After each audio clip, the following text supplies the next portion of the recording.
Hey there, Grumpy Old Fart here. For those of you who don't know, I started Grumpy Old Fart to express my political and social opinions and to say things that I felt needed to be said. Unfortunately, YouTube started giving me strikes. As a hedge against this happening, I've created backup YouTube channels, Grumpy Old Gamer and Grumpy Old Ufologist. I also created a channel called Grumpy Old Fart over on Rumble, a free speech alternative to YouTube. You can find all of my stuff there, including my political opinion and current events. The link to my Rumble channel, as well as links to let you order my books, are in the description of this video. If you enjoy my content, please like, subscribe, share, and comment. I welcome your comments, even if you disagree with me. Now, on with the video. Hey there, Grumpy Old Fart here. You have to bear with my voice. I'm still getting over that cold. I feel good. It's just I've been hacking stuff up and my voice is all screwed up. And I apologize. Very scratchy. And I may cough a little bit, but it shouldn't be too bad. So, I'm going to try to get my videos done for this week. Here we go. I'm doing a UFO sightings video on the Piedmont wave or the Piedmont flap. It's called both things. From 1973. For those of you who don't know, a few years ago the U.S. Navy and then subsequently the Pentagon and the U.S. government made a startling announcement.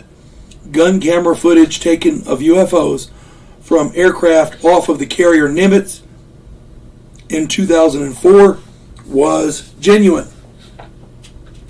They announced that UFOs are indeed real. Now, we need to take another look at the past UFO sightings and incidents with an eye of credulity. We know that UFOs are real, we just don't know where they come from, we don't know who's behind them. Check out my video, UFOs Evidently. In February through April of 1973, around Piedmont, Missouri, a wave of UFO sightings, or a flap of UFO sightings, was reported by over 500 witnesses. The first sighting was on February 21st when Coach Reggie Bone was driving the basketball team home after a game. Their sighting was of a classic flying saucer. It had blinking lights, the whole 9 yards. Their sighting, now this was late at night, so they couldn't see the craft itself, but they did see the flashing, different colored flashing lights and like that. Their sighting was corroborated by another witness, Edith Boatwright. On February 22nd, the very next night, Ray and Beth Birch witnessed essentially the same thing as Bone and the team. Strange green, amber, white, and red lights. They gave chase but could not keep up. They got up to 70 miles an hour and still couldn't keep up. Many other people corroborated this sighting. On February 26th, Pat Toney and Will Freeman saw a strangely lit object.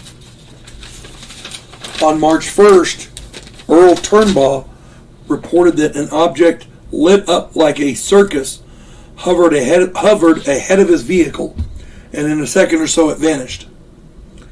On March 14th, 13 days later, March 14th, the same guy, Earl Turnbaugh, saw an amber light in a field near the road.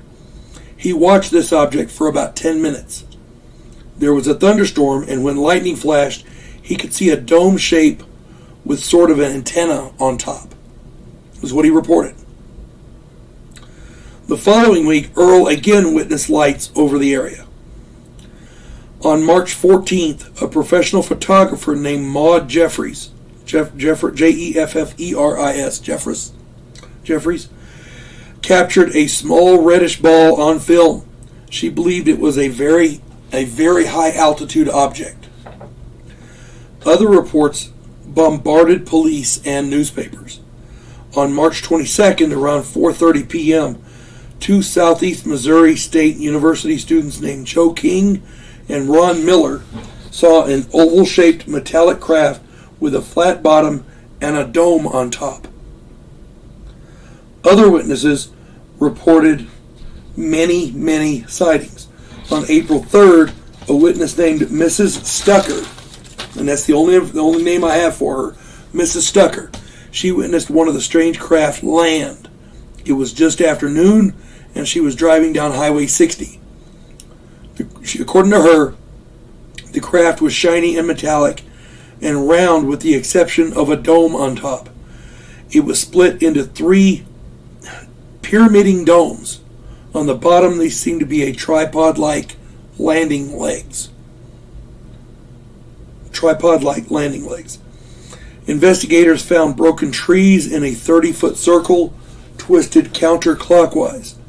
There was no radiation count, but there was a strange ash discovered in the alleged landing area. And of course, the sightings continued. In all, over 500 witnesses reported seeing these strange lights and craft, daytime and nighttime. This is one of those cases where if one was to discount the sightings as hoaxes or the addled workings of the mentally unfit, you would have to address each and every one of the witnesses. All 500 of them. Can they all be crazy? Are they all in on the hoax? My take on this is that many of these people are teachers. Many of them are trained observers.